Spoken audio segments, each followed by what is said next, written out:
देवियों और सज्जनों, एक रक्षा मंत्री होने के नाते मेरे ऊपर यह दायित्व है कि हमारे नेतृत्व में राष्ट्र की सीमाएं यह सुरक्षित रहें।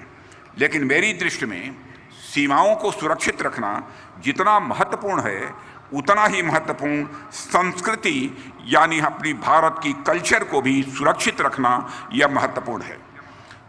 और मेरी दृष्टि में यह कल्चरल सिक्योरिटी भी उतनी ही महत्वपूर्ण है।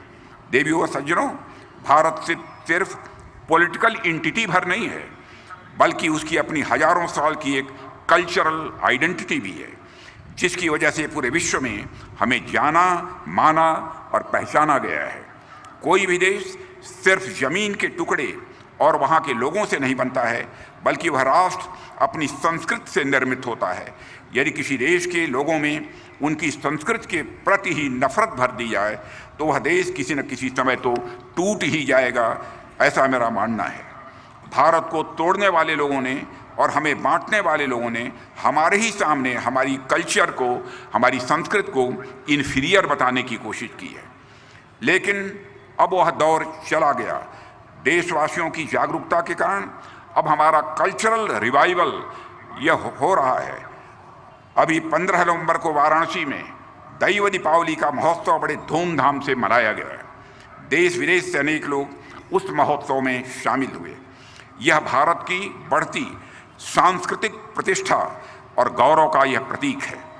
इसके अलावा भी आप देखिए तो आने वाले 22 जनवरी को पूरा भारत अपनी दूसरी दीपावली मनाने को तैयार है। लगभग 500 वर्षों की प्रतीक्षा के बाद मर्यादा पुरुषोत्तम भगवान राम ने इसी वर्ष 22 जनवरी को अयोध्या में अपने भव्य मंदिर में प्रवेश किया। हमारे लिए वह दिन भी किसी दीपावली से कम नहीं है। हमारे यहाँ दीप जलाने की संस्कृति सिर्फ दीपावली तक ही सीमित नहीं है। चाहे वह वाराणसी की देव दीपावली हो या फिर हैदराबाद का कोटि दीपोत्सव, उत्तर से लेकर दक्षिण तक हमारे लिए हर उत्सव और यह महोत्सव यह हमारा एकता का प्रतीक है। देवियों व सज्जनों, आज हम सब अपनी संस्कृति पर गौरव की अनुभूति करते हैं। बच्चे से लेकर बूढ़े तक हर व्यक्ति आज अपने आप को इस देश की संस्कृति से जुड़ा हुआ महसूस कर रहा है। और इसका सबसे बड़ा उदाहरण मेरे समक्ष उपस्थित यह जो विशाल जनसमूह है जो हम सभी देख रहे हैं।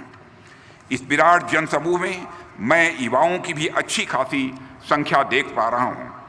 इन युवाओं को देखकर मेरे मन में यह विश्वास और भी अधिक मजबूत हो गया है कि हमारे राष्ट्र का भविष्य यह सुरक्षित हाथों में है।